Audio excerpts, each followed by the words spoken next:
All right, hello everyone. Thanks for taking some time out of your day to join us. I'm Guy Marzorati, correspondent on KQED's California Politics and Government Desk. So without further ado, let me tell you a little bit about our guest today, our speaker, Tom Steyer.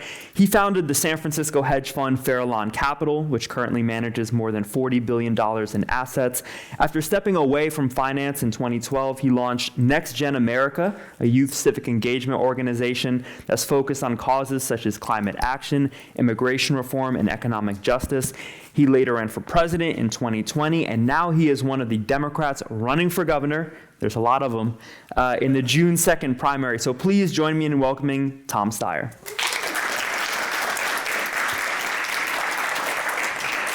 So maybe, Tom, I'll start. I just ran through the list of the many things that you've done in your career. I'm sure there's many things you could be doing with your life and career right now.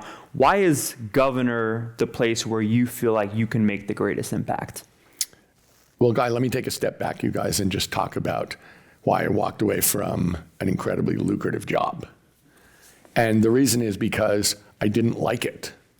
You know, I started my business almost by accident. I came out to California, I started it. One room, no windows, no partners, no employees. And it worked really well. And everybody told me it was great. And I found that actually that job didn't make me happy, and it didn't reflect who I think I am and who I want to be. And I felt like, my God, am I going to spend my life doing something that everybody else tells me is terrific, but which doesn't make me feel good about myself? And that's why I left.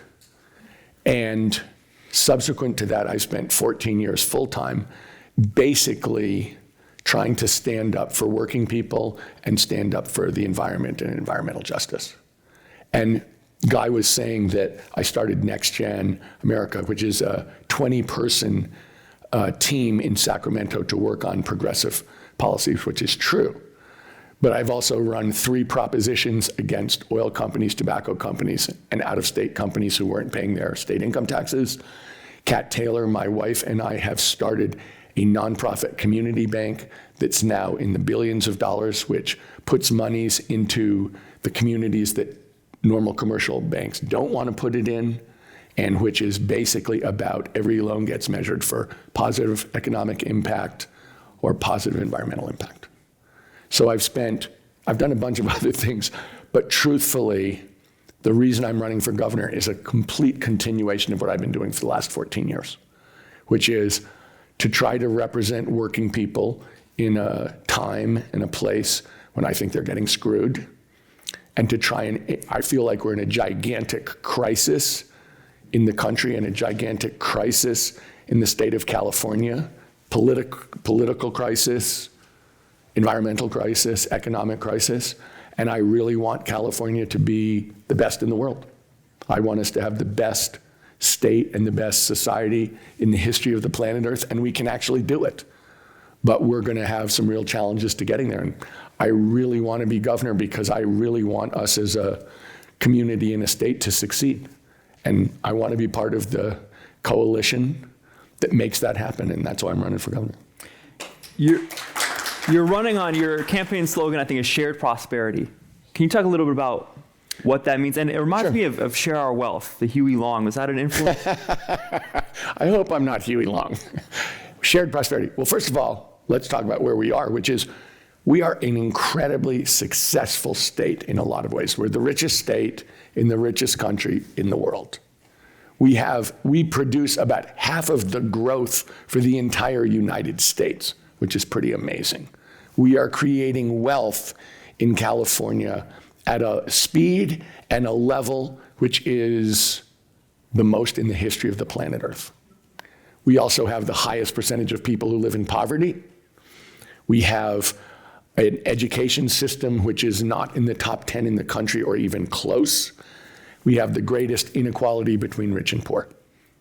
And so when I shared prosperity, at one level we have huge prosperity. We have more than enough money in this state to do what we want, but it's not being shared because the majority of Californians can't afford to live here anymore. They can't afford the housing, they can't afford the healthcare, they can't afford the food, the electricity, the gas prices. And so shared prosperity. Let's continue to invent and create the future, and let's share that prosperity with everybody in this state. That's why I say shared prosperity. I'm sure some of you folks might have seen Tom Steyer on TV in recent weeks, months. You've been a constant presence on broadcast networks across the state. You donated almost, I think, $100 million at this point in your campaign. I'm curious if you feel like if you win, do you want to be the last billionaire governor in the state's history? Well, first of all, let me say this. Kat and I have taken a pledge to give away the bulk of our money while we're alive. I assure you I will be not a billionaire when I die, or close. Is that a way to get around a estate tax? No. Okay. Well, if you don't have any money, there's no estate tax, which is awesome. That's one way to get around estate taxes, but it's kind of an upside down way. What I want is, obviously, I think that the way this state works in terms of financing elections seems a little cockeyed, and I get that. But the one thing I will say about financing my own campaign is this. I have taken on the corporate special interests at the ballot box 3 times and beaten them 3 times. The things I was taking on were not secrets. It's just corporate special interests are very well funded, they're very well organized, and people are scared of them. And so I'm not taking any of their money. I can do only what I think is good for the people of California, and there's no one else in this race who can say this. I mean, the tagline is, I'm the only billionaire on the ballot, but I'm not the only billionaire in the race, because everybody else is taking money from billionaires. What do you say to voters who may feel like, with the wealth that you have, you may not understand the problems that they have in terms of affordability, living in the state, the things that are keeping them up at night might not be the things that are keeping you up at night? Look, I think people do worry about that. And I will say 2 things. One is, look, when I started my business, I didn't have a salary. I've never inherited a dollar. I was succeed or be in a lot of trouble. And so, I have lived that life. But I also want to say this. It is not hard to figure out what Californians are going through. I mean, one of the things that I've done differently from every other candidate is try and go around the state and look people in the eye and listen to what they have to say. Because everybody in this state is suffering in terms of the costs of living here and the difficulty of living here. What I'm trying to say is this. I have gotten results my entire life. I had to get results in business, and we did. I got results taking on these corporate entities. We really built a serious bank, one of the 4 unionized banks in the country of the United States, and the only unionized bank that's been started in the last 45 years. The organization that we set up in Sacramento to work on progressive causes, I think is an unbelievably good group of people doing an amazing job. I think Californians at this point have heard enough talk. We need a governor who is going to get results. And I have a long history of getting the results, of saying what I'm going to do, and then doing it. And that's actually what we need at this point. There seems to be a divide among Democrats, I think, both in this race and nationally, over the path to success in terms of elections and actual governance. There's some folks who are really focused on fighting Trump. I think we've heard that from pretty much every Democrat in this governor's race. And then there's others who say, no, look, the party and its candidates need to be a bit more introspective, need to figure out ways to make things run better in states that are run by Democrats. I think the abundance movement is really highlighting that. Where do you fall in terms of kind of those 2 camps? I think if you're going to be the governor of California, you better be in both those camps. Because are we going to have to get things to happen in the state of California? Heck, yes. And is it going to be necessary to if we're going to lead the world, are we going to have shared prosperity? Are we going to have to bring down housing prices? Are we going to have to bring down electricity prices? Are we going to have to get single-payer health care? Are we going to have to accomplish things in the state of California? Heck, yes. That is absolutely the responsibility of the governor. But let's be clear. Donald Trump is a president who's at war with Blue America and very much with the state of California. And the idea that the governor of California doesn't have an absolute responsibility to protect Californian citizens against someone who's coming after them, including someone in the White House who's coming after them, that is absolutely the job of the governor of the state of California. And so the idea that it's going to be one or the other, If you're not prepared to do both of those, you should not be running for the governor of California. That is going to be the reality of your life, at least for the first 2 years, and possibly longer. Possibly longer. Well, I don't know who's going to win in 2028. Yeah. Well, what does it look like for you in terms of protecting the state from Trump? Well, I think it's a bunch of things. I think what everybody says is we're going to sue them, and we are going to sue them, and we are going to assert state laws, and we are going to take them every time they break a state law. We're going to take them to court, and every time they break a federal law, we're going to take them to court. And Rob Bonta is a very good attorney general. I know he's running again, and I hope he wins because he's done that successfully. He's smart. But that really is just the start. We are going to do that. But let's remember, he is a lawless man. He's a criminal. It's sort of like saying, I can't believe he's breaking the law. Don Corleone breaks the law every day as a matter of course, and so does Donald Trump. Yep. He's set up this organization about immigration, ICE, which is a criminal, violent organization to terrorize and scare Americans. Yep. So when we think about it, we are going to sue at every opportunity. We are going to enforce our laws. But the way that we're actually going to beat these people and drive them, into the sea is by being organized and showing the world that we're doing something much better. And the way to think about this for me, and I suggest for all of us, is we really have to channel the civil rights movement. That's the last time a corrupt, violent American government tried to terrorize and control Americans. And the way the civil rights movement, they were very organized. They could explain why they were different. They were law-abiding, they were freedom-loving, and they made the point, do you want to be on the side of the people killing 4 little girls in church, or do you want to be on the side of 4 little girls in church? And really, that's what happened in Minnesota. Do you want to be on the side of the law-abiding citizens who are protesting in a nonviolent way, or do you want to be on the side of masked men with assault rifles shooting Americans in the face? That is the way that these guys are unsuccessful. They're doing a terrible job. They're doing a cruel job, and they're wrong. And we will beat them not by being like them, but by showing how different we are from them.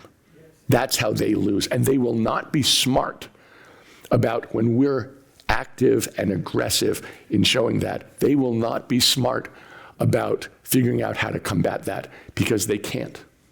They are who they are. They are masked people with assault rifles. They are trying to terrorize American citizens and end the democracy. We need to show that because essentially they'd have to deny who they are in order to combat that, and they can't. Are you concerned about the security of California's elections this year? Of course. Yeah.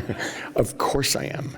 I think it's absolutely clear that Donald Trump wants to end free and fair elections in the United States of America. And the less popular he is, and obviously his popularity has gone down dramatically in the last week, and I hope it continues to go down until it hits 0. But the more unpopular he is, the more desperate he'll be to break the law. The more important it will be for him to prevent a free and fair election. So I think it's absolutely critical for us to be thinking ahead. I have a bunch of friends and some of my relatives who are working legally to try and set up safeguards against this anti-democracy movement coming out of the White House. And, I think we'll see. So far, we've had elections that are, free and fair. But it's very clear that the Save America Act, or whatever the heck we call it, is a clear attempt to prevent free and fair elections. I think there's a very good chance in my mind that he's going to use some form of armed force to prevent people from voting freely and with confidence. And I'm sure that they've been spending 2 years figuring out how to cheat on a massive scale. And the less popular, obviously he just lost his home district in Florida. They're seeing stuff happen that people losing districts that he won by 19 or 20%, they're losing in by-elections. So they're not missing that. Do I think they're going to try and cheat? Within 100% probability. I want to ask you about the man you're running to succeed, Gavin Newsom. Did you watch his State of the State, by the way? I know you've been No. busy, been on the road. In large part, I felt like it was making an argument in defense of California's existing tax system. He's seems to be arguing that the state does not have a revenue problem, it has a spending problem. He said when it comes to taxation, quote, California stands for fairness. Do you agree with that? Is our state tax code fair? So one thing that you guys should know is that I have said that on my first day as governor, I will call a special election to close a corporate real estate tax loophole that goes back to the 1970s, where we are undercharging, people who own huge office buildings and malls and Disneyland by $22 billion a year.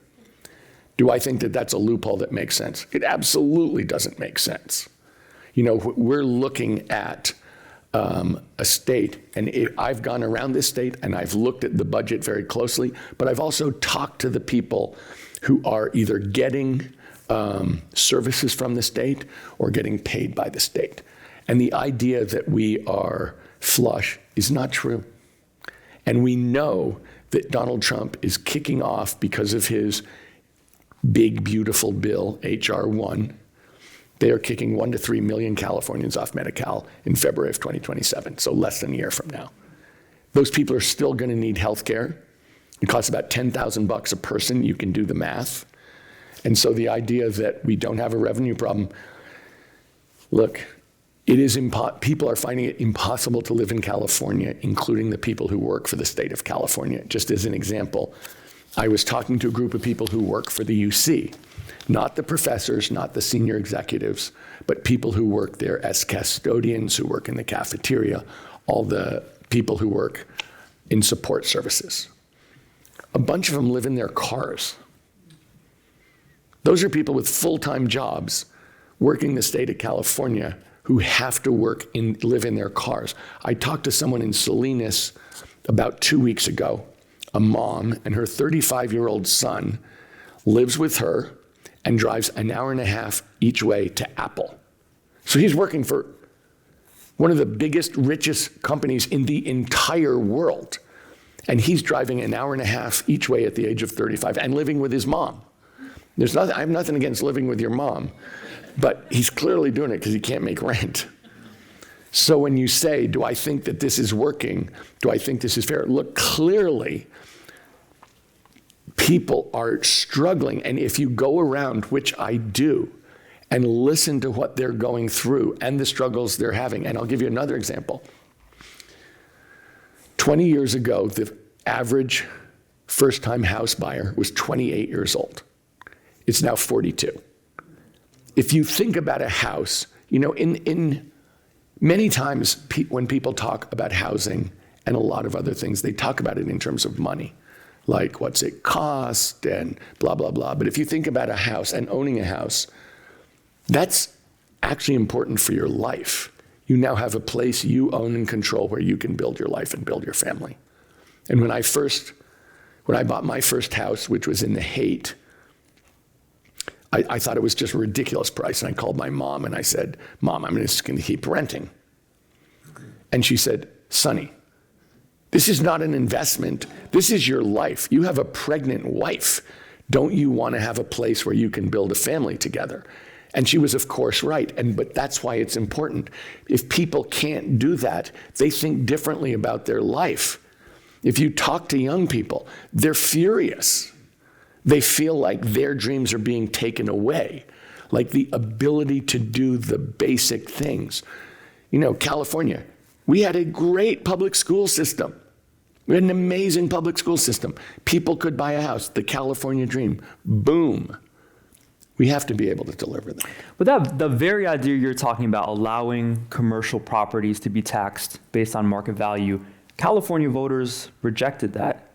And not only they rejected it was in 2020 in the general election when we had a huge Democratic turnout. So why was that not the final word on this issue? Well, all I can say is this. I have run 3 propositions. First against the oil companies in 2010. second against the tobacco companies, and third against out-of-state corporations that were jimmying the state taxes. And let me say this, every time people had failed to get it, they tried to get the tobacco tax, I think like 15 or 20 times and failed. We got over 60% of the vote. Look, I will get this. How would you run it differently? I mean, did they make mistakes in the way they tried to do it? We would do it differently. We will win that. This is not a hard case. This really is not a hard case to make. Disneyland is paying their taxes based on 1970s value. How does that make sense? Disney is an incredibly powerful, incredibly rich, incredibly successful company. Why are we giving them a ridiculously huge tax break based on something that no one intended? No good reason, actually. The other place you're looking to raise taxes is on corporate profits. How does that work? How would that work? What do you have in mind? Well, the thing that I'm proposing is there's a rule in California that corporations can determine where part of their profits were made. And so they always choose not to make them in California because they don't want to pay our corporate income tax. They put them in places that they don't really operate, but where they have low tax rates. Cayman Islands. Ireland. How is it, the fact that you have a post office box in Ireland doesn't mean you make your money in Ireland. But the way our tax rules work, you can declare it, and that is worth a lot of money. That doesn't make any sense. The truth is, California has provided an environment and an ecosystem that is unique. Part of it's about our amazing education system in terms of the UCs, the CSUs, and the community colleges. It is unique. It is amazing. We should never let that go down. But we have built up people fly here from all over the world. They move here from all over the world to start companies and build companies. And that's still true. And that is an important part of who we are, and we have to make sure that continues to be true. But it's also true that working people have built that system, taxpayers have built that system, and taxpayers and working people continue to support that system. So when someone flies here from South Africa and creates a company and doesn't want to pay taxes and wants to badmouth California, I am not amused and I am not sympathetic. That is baloney. And I'm not sympathetic to people who come here from all over the world and think they made 100% of their own money. That is a system that kindly, I would say, has taken decades, but truthfully has taken centuries to create. The rule of law didn't just happen. Democracy didn't just happen. All the things that they're taking advantage of were paid with blood, sweat, and tears, mostly by very poor people, most of them who couldn't read. And I am not sympathetic to people who come here and think they can rip off that system and they don't owe anything and blah, blah, blah. I'm not, really. Why would they come here from all over the world if this weren't differential and if people hadn't built something differential, intentionally, and expensive to do in every sense of that word? These arguments sound very similar to some of the arguments we've heard in support of the most controversial tax proposal kind of floating around in California right now, and that's a wealth tax on California billionaires. Talk a little bit about how you're viewing that. If I understand it right, you're saying you would prefer these alternatives that you've proposed, but if it was on the ballot, you'd vote for it, is that right? What I've said is this, look, the richest people in California and the biggest corporations need to pay more.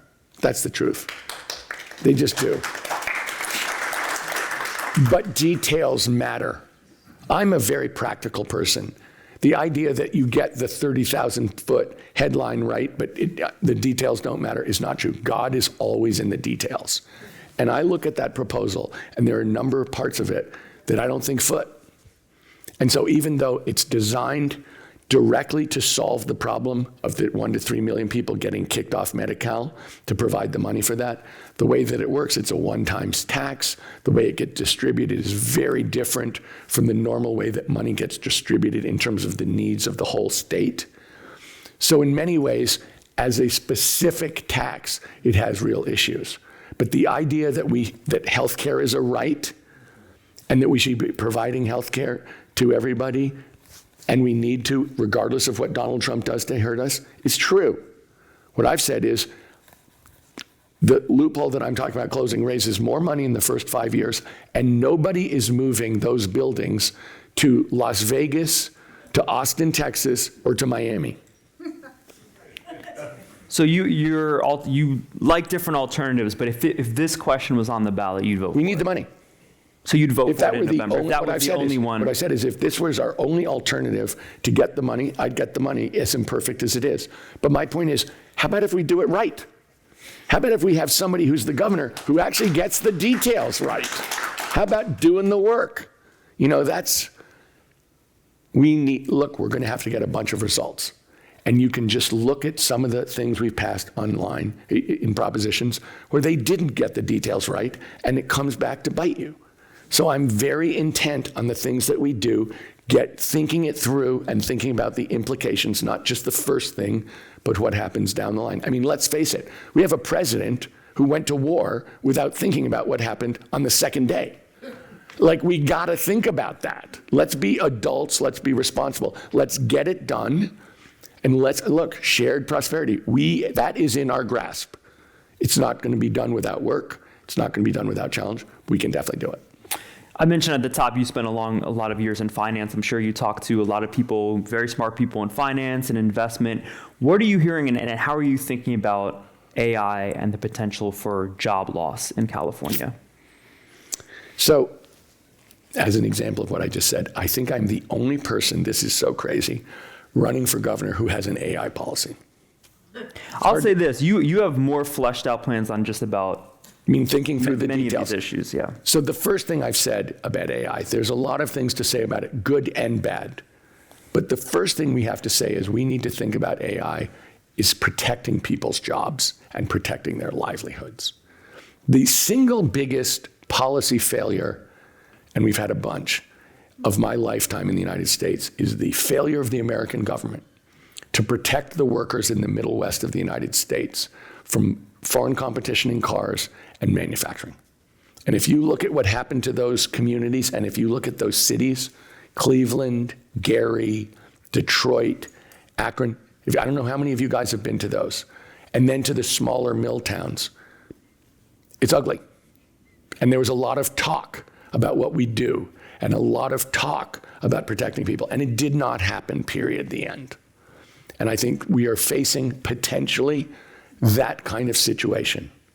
And so I think the first thing to understand about AI is we need to be protecting workers in the state of California. We cannot go through that kind of thing. We've got to make sure that we are actively protecting them, their livelihoods, and their futures. And so that's the first thing. We have said, secondly, AI is happening and is overwhelmingly happening here. A lot of it is happening in this city. And that is a huge boon to us, too. And we don't know exactly how it will go. We don't know that it will take away that many jobs. We don't know. I think people worry about it. I worry about it. And it's a real threat, and we need to be ahead of the game. We don't know how much value it's going to create. People think it can create an almost infinite amount of value.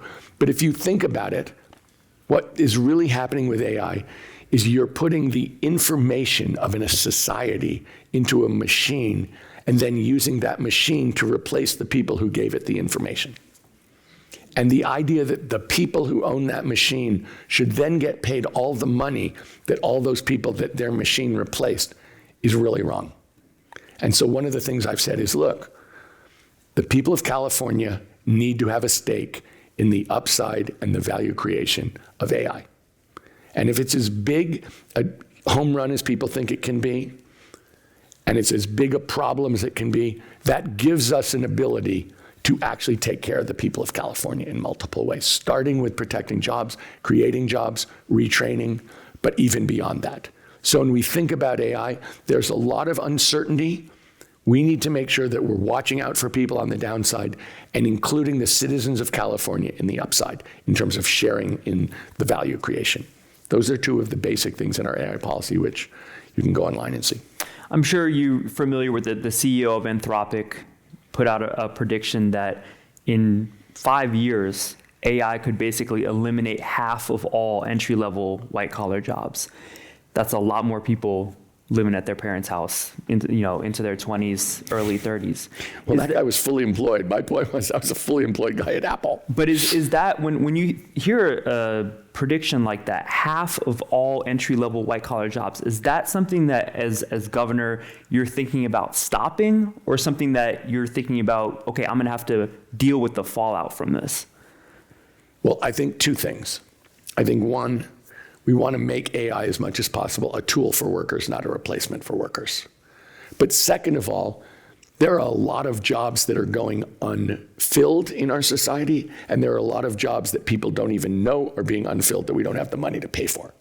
And so when we think about where these jobs are going, first of all, I don't know if you guys have been following the employment numbers. 0 employment gains in 2025, and pretty much the same in the first 2 months of 2026. So during Trump's presidency, there has been no job creation. And you can look and see from the headlines in Silicon Valley, Meta said, we are going to put $135 billion into AI, and we're going to fire 20% of the people at the company in order to pay for it. So we know this is happening. We know this is happening. The question is going to be, where are the jobs going to be that those people can go to? And can we have a program within the state to prepare people to go directly to those jobs? Not a theoretical job program, but a specific job program to a specific job. Can we do that? Yeah, that will be a huge task that we absolutely have to do. Because that's, the idea of job training, right? Like, how many times did we hear that? That's what I was trying to say. All through the 70s and 80s, it was talk, nothing happening. One of the ideas you have is to put a tax on tokens, which is these units of data that are often used to measure AI usage. I'm curious how you came. Usually you tax something you want to disincentivize. So is that a behavior you'd like to? Well, I look at that as an ownership part. Okay. And the person who came up with that idea, I think, was the head of Anthropic. Yeah. So I just took his idea. There's a bunch of different ways for us to share in the upside, the people of California. And he suggested that one. And I thought that would be the most straightforward way, that from a political standpoint, that would be the easiest thing for people to accept. I could think of other ways, trust me, to do it, but that was the one that I thought politically worked the best. Yeah, because in many ways, I think people are thinking of this as almost creating a new safety net. You mean that idea? That proposal. If we're talking about massive job loss, we're now having this massive fund. protection. Yeah. Yeah, that's why we put it in our plan. What do you think of the state and the role of the state in regulating actual large-scale models, AI models? This has been a controversial issue for Newsom. Some say leave it to Congress. This should not be done state by state. Leave it to Congress? Really? How's that working for you? I know. Yeah. No. Look. Wow. That's one I haven't heard in a while. No, that was Newsom vetoed it. My point is, we're going to have to do the job of figuring out how to protect people. And look, let's just take the most obvious point. Young people. I think something like a third of 16-year-olds would rather talk to their AI friend than an actual friend. And if you think about what we've seen, I think I'm also the only person running for governor who said we should not allow people under 16, kids under 16, to do social media. That we've seen that it has huge mental health issues. And in fact, a couple juries just said, by the way, they agree. But the idea of allowing young people under the age of 16, to run free on AI is really scary. And we've seen that it's really scary. There have been tragic results of young people basically becoming best friends with their AI friend, and that model leading them to make really terrible and devastating decisions. And so I don't think there's any question, if you use your imagination about what a young person in an AI model could get up to, it's a little scary, and it is in fact very scary. So that's an obvious point. The idea that, look, I don't believe in self-policing, just so you guys know. I absolutely don't believe in self-policing. When those companies say, well, we will create our own safety plans. Okay, let me give you an example, just to be clear, that people don't usually talk about. How did we have the meltdown in 2008, the financial meltdown in 2008? Do you know what that was caused by? Self-policing. In the late 1990s, we deregulated Wall Street because somehow good money will drive out bad. I don't even know what that means. What I do know is we had a gigantic financial catastrophe based on self-policing. I don't think that works. I think what we have is policing, where we have rules, we understand, we forbid things that are dangerous and harmful, and we expect people to live up to that. I want to switch gears and talk a little about climate change. How do you view the politics of that right now? Well, let me say this. For those of you who think that going with fossil fuels is a good idea, I would suggest this pretty much proves you don't know what you're talking about. You know, I look at it and I would like to say, you don't have to put solar or wind through the Straits of Hormuz. And the truth is, it's cheaper, much cheaper, to get our electricity from renewable sources. It's, you know, if you look around the world at the cost of electric vehicles, they're much cheaper. They're much cheaper to buy, they're much cheaper to maintain, and they're much cheaper to fuel up. It's over. The idea that fossil fuels are the future is over. The only question is, how long is it going to take before the clean electricity revolution takes over everything? And that is a real question. Because when I think about this, I think about it, and I have a plan for California, just so you guys know. But you look at the natural world, and the world is heating up twice as fast in the last decade than it was the decade before that. And the climate scientists are now giving dramatically worse projections of where we're headed. That's the first thing to know. Secondly, the technology is here. The rest of the world is going to clean electricity like a shot, and they will continue to. Germany said earlier this week a huge new plan to speed up the move away from liquefied natural gas, which is so, you know, it's kind of like, how did it take you so long? We don't have, technologically we can do it. In terms of climate, we have to do it.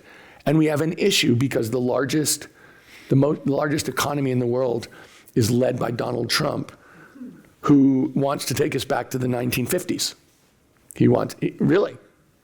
And everything he's doing is not only dangerous from an environmental standpoint, it's incredibly stupid from an economic standpoint. He is fighting to hold on to yesterday's technology, which has never worked. This would be like the President of the United States mandating that everyone watch black and white TVs. It's like, it's stupid, I'll give you that.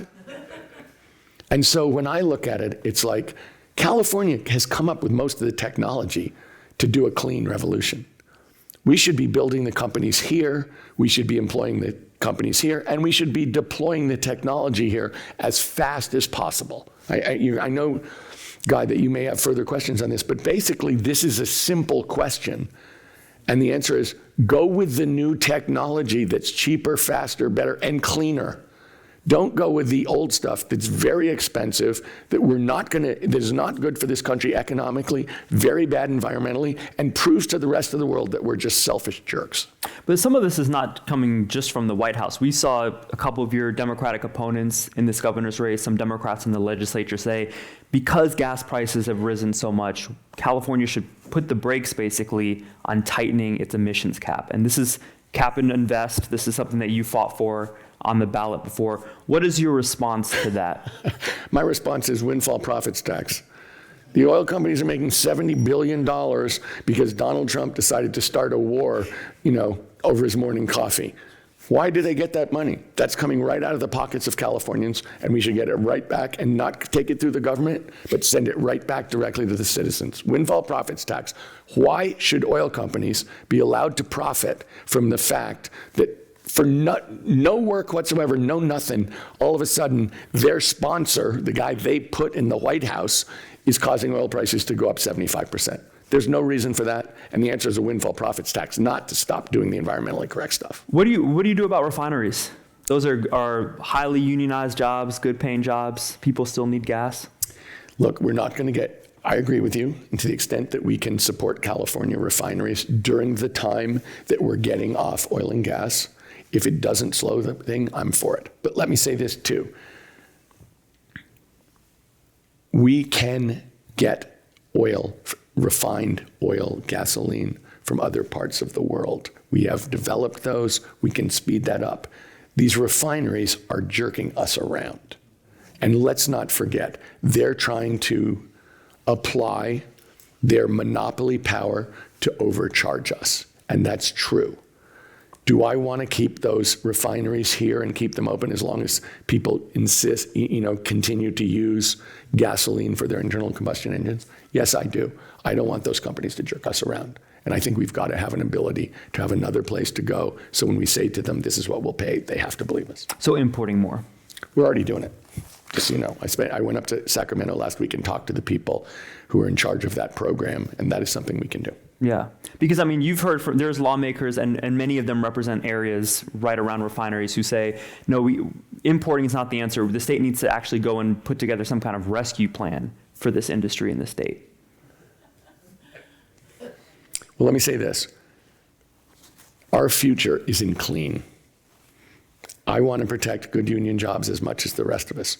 Our future is in hundreds of thousands of clean jobs and building those technologies. That is the future of California. I want those to be well-paid unionized jobs. I really do. But I want to say, we cannot retard our move to get off fossil fuels under any circumstances. I want to go back to this Cap and Invest program, and for the folks in our audience, this is basically the state sets a cap on greenhouse gas emissions in the state. Companies have to basically pay for pollute. They have to pay for the ability that allows them to release these emissions. It raises a lot of money. This is a program that's bringing in $3-4 billion a year, but you know as well as anybody, where's that money going? It's high-speed rail, affordable housing, transit. Are folks who are paying more for gas because of programs like this getting their money's worth in your minds? Well, first of all, let's start with where the money actually goes. California has a long history, probably since the day we became a state, of putting toxicity, of putting dirty roads, dirty plants, dirty generation in low-income Black and brown communities. And just to drive this home, because this is the answer, Guy, I'm not ducking your question, I'm just explaining where this money really goes. I remember going about 10 or 12 years ago to Fresno, to the place in the state that has the most toxicity. And I think it's southwest Fresno, compared to 2 miles away in northwest Fresno, people have a 22-year lower life expectancy. So when we talk about toxicity and pollution, it's not some theoretical thing. It's not a cold in the nose. It's 20 years shorter life on average. And we were going into a church to talk to people about it, and everybody in that church was dying in their mid to late 50s. So it's really hitting people. So when you think about where the money is going from the Cap and Invest program, 30% of it, and it may be up to 40% now goes directly to those low-income communities, which have been dramatically disadvantaged in terms of health and life expectancy, to try and remediate the problems that the state has created. So do I think that this is money well spent? Yes, I absolutely 100% do. And I also think you were saying you tax stuff to make people do it less. Okay, so do I think polluters should be paying for their pollution? Heck yes. I mean, it's like, you want to compete in the marketplace, pay for your own costs. Don't expect everybody else to pay for your costs. If you're polluting, pay the full cost of your pollution, and then compete in a fair way. And so if you look at it that way, it doesn't even matter where the money goes to. We need these people to be competing on a fair basis. And I will say this, there's been a sense that we don't have a tax on carbon dioxide pollution. We don't have a tax on global warming, which we don't. This is an attempt to do it. But the tax actually is being paid in a very weird, uncontrolled, unintentional, and unfair way. The people of Altadena and Pacific Palisades paid a tax last year in their houses. They lost their houses because of global warming. They didn't do the pollution, they paid the price. And so when we think about this, do I feel sorry for people having to pay for their own pollution? No. There is a real cost to that pollution. And as long as they can get it for free, they're sitting there feeling like they're making billions or trillions of dollars. Do I feel that's fair? No, because we're in a place where they're competing completely unfairly, and they're being subsidized to basically heat up the planet and cause all these problems. So do I feel bad about cap and invest? No. I'm an absolute proponent of polluter pays. Pay me. Pay us. Pay the people of Altadena. Give us, the estimate was that the U.S. oil and gas industry had caused $10 trillion worth of damage since 1990. $10 trillion. Okay. Well, how much did they make? Probably about $10 trillion. I think to that point, I think folks have argued it very much does matter where the money from cap and invest goes for exactly that reason. We're feeling the costs of climate change, whether it's people losing their homes, higher insurance rates, higher electricity prices. Historically, the money we've gotten from these climate programs has gone to further reduce greenhouse gas emissions, building a high-speed rail, putting housing near transit. Should it go more directly towards offsetting the costs that Californians are paying? Well, I think that's what they're trying to do. Look,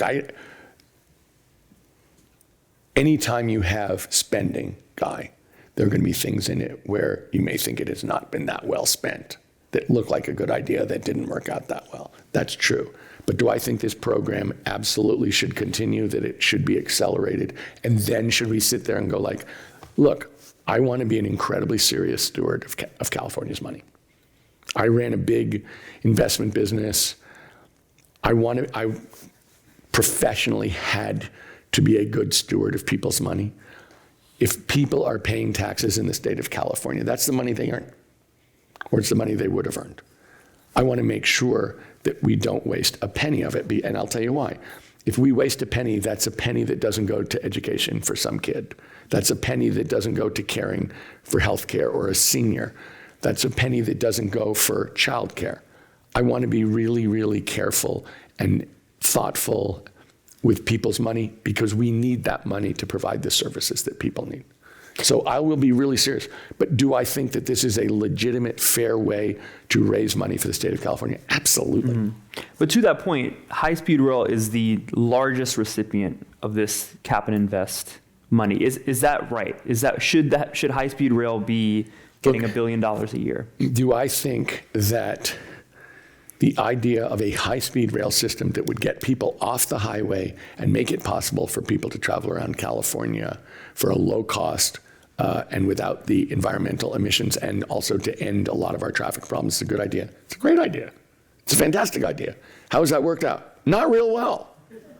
And both of those things are true. So am I in favor of high-speed rail? When I'm back east, I would love to take the Acela. High-speed rail. Fast, cheap, relaxing, don't have to go through TSA. It's all great. Really is. But obviously, this is a program which has run into huge problems, and it's very unrealistic not to accept that.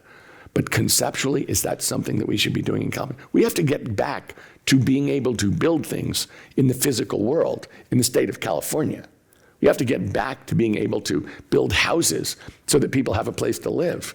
We have to be able to get back to building railroads so that people don't have to get in their car every time they want to go somewhere. It is critical for us to be able to be effective and cost-effective in the physical world. We have not been. That is a huge challenge for us. That is something we have to do if we're going to make this an affordable place to live. Because it turns out human beings live in the physical world. We have to be able to be effective in the physical world, not just the cyber world. A lot of great audience questions we're going to get to. Last thing on this climate piece, electricity prices have also been really affected by these climate-driven mega fires. In your mind, has the state been too focused on preventing large-scale wildfires, spending millions undergrounding power lines versus mitigating what happens when the fires actually hit? Well, that's a multiple part question. Do I think that the state of California should be preventing catastrophic fire and fire near people's houses and buildings? Yes. Do I think we can do that in an effective way? Yes, I do. I think we had we're in a fire ecology in the state of California. That has been true for longer than there have been people in the state of California. Native Americans here used to do prescribed burns. We have discovered the idea of prescribed burns. We should be doing that. And we are doing that. I've done that. For years, we didn't clear out the brush, didn't clear out the dead foliage in the Sierra.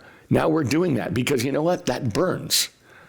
So do we have an ability to reduce fire risk both by prescribed burns, clearing out foliage, helping people to harden their houses against fire, which is really effective, and using drone technology so that we know, so we can be much more time efficient, much more on top of where things are?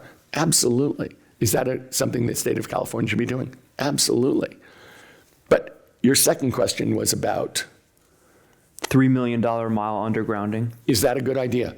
Look, I'm someone who's talking about introducing different incentives into the electric monopolies who are incented to spend as much money as possible in capital expenditures if it gets into the rate base, because that's a guaranteed source of income for them. That is a very weird incentive from the standpoint of ratepayers and citizens. And I'm also someone who wants to allow local competition with the electric monopolies, because we're seeing an electric, we got to. We're seeing an electric revolution all over this world except here.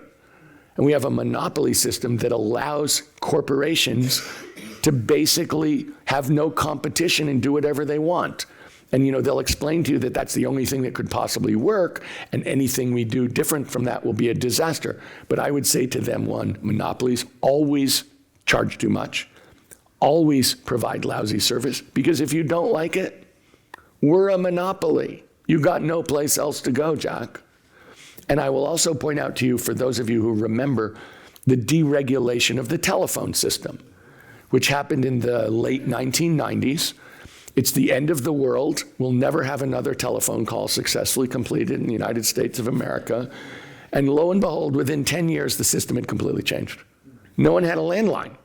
All of a sudden, there's all this new technology that comes up. And the way that we used to do things, do you remember the rotary phones? Do you remember, I remember people saying, I don't have a landline. I said, how can you not have a landline? It's like, nobody has a landline. So the idea that we can't, that this is the only way that can do it, and that we've been doing it since 1920, and we can never change. There's no other industry in the world that hasn't changed since 1920. Just to be clear, whatever their ideas were are no longer the ideas in 2026. So the idea of introducing competition, of having different oversight, of getting rid of what I think of as very perverse incentives for their behavior, seems to me to be common sense. In Sacramento, they don't like it, but anybody who's ever looked at business knows we've got to do this, for gosh sakes. We're getting charged twice as much as everybody else in the United States of America. Well, we have an audience question on this topic. Will you change the members of the Public Utilities Commission? Yes. All right, next question. Give me a tough one. We have a question here about sanctuary states. You support California continuing to be a sanctuary state when it comes to dealing with ICE and law enforcement. To be clear, state prisons are not part of that. But So what it means to be a sanctuary state, which we passed and which we worked for in 2020, is the idea that the law enforcement in the state of California will not cooperate with ICE except to the extent of violent criminals. They will not participate. They will not help. They will not inform. They will not cooperate. Yeah, I'm in favor of it, for sure. Question on affordable housing. How do you see solutions to include a balance of both market rate and subsidized housing? So that is a critical question, but let me talk a little bit about housing for a second. This is a very expensive state to build in, and housing is the biggest issue for affordability. It's the biggest bill for almost everybody at the end of the month. It's supposed to be, you're not supposed to pay more than 25% of your income in housing, and I think an awful lot of Californians are paying 50% of their income to housing. So we have a problem literally at every stage of the housing crisis. And there are tens of thousands of units. We can talk about permitting, and I'm happy to, because we need to do better on permitting. We can talk about zoning. We can do a better job on zoning. But there are tens of thousands of units that are permitted and zoned in California that are not being built because we can't build them at a price that people can afford to buy. And that is because it's very expensive to build here. And there are new technologies to basically do industrialized production of housing off-site that is assembled on-site. And those are things that can drop the cost per square foot by a third, and people believe it could get up as low as a half. So we drop the price per square foot of building by using industrial techniques the way we build cars. Do you think construction unions would be down with that? I think that we will actually create a lot more jobs, Guy, by doing this, because if we're creating 5 times more houses, we won't be doing it in the old way, but we will be doing it in a unionized way with a lot more jobs. Question about public schools. How specifically will you fix funding for our public schools in California? So I have said that on day one, I will call a special election to close this corporate real estate tax loophole. That will go to local communities, cities, and counties. And whatever the Prop 98 percentage is, will go to schools, which is over 40%. And what that means is we will be able to, people think that we spend an enormous amount on schools in California and we're no good at education and, a whole bunch of things. On a cost-adjusted basis, we spent 31st out of 50 states in the United States on education per pupil. So when you think we spend more than everybody else, on a cost-adjusted basis, we really don't. And if you talk to teachers, I'm sure we all have friends who are public schools teachers. I know I do. When you talk to them, they're struggling a lot. We're in San Francisco. The San Francisco teachers struck this year for the first time in 60 years. Teachers don't like to strike. Teachers like to teach. I went on that picket line to ask them, why? What are you guys striking against? What's the issue? And they said, healthcare. I can't afford to pay my healthcare. At the end of the month, I literally can't pay the bill. So do we need to pass this proposition to close this loophole and send almost half of it to education? We really do. I think the other thing that I'm a huge fan of is supporting teachers. And let's talk about what that means. I think if you look at the literature to see what works in terms of really good education, what works for really good education is good teachers. That there's a huge, much bigger correlation with the quality of the teacher than with the size of the class or the teacher pupil ratio, which is what everybody thinks. So I really want to spend money supporting teachers, training teachers, helping them be the most effective classroom performers we can get. And I know I was talking to a young teacher last Sunday afternoon. And I said, how much she had been doing this for, I think, 4 years. I said, how much support have you gotten? How much training? What have people done to make you a more effective teacher? And she said, nothing. And that is something where we can really do a good job, not just paying teachers fairly, but also supporting them and training them to be as effective as possible. And look, there are going to be tools to help teachers coming out of this information revolution, coming out of artificial intelligence. Can those be tools to help teachers be more effective? I think so. I really want to focus on it. A society that doesn't educate its kids really well is not a successful society. They are literally the future. And if we're not preparing them for the future, we're not successes. This next questioner has been watching your ads. They say, your ads show you fixing a lot of problems that are under national control. For example, healthcare. How can you accomplish this from the governor's office? So let's take healthcare. So healthcare in the short run is about money. Do we have enough money to pay for it? Healthcare has been escalating in cost by 6 to 8% for 45 years, which doesn't sound like a lot, but over 45 years, if you escalate at that rate, you're Warren Buffett. And you know what? We can't pay Warren Buffett. It's good when you're accumulating, but it's bad when you're paying. And that's what's happening. It's eating us all up. It's eating up every family. It's eating up every business. It's eating up the state of California. If you look at our budget, everything else is getting squeezed so we can pay for healthcare.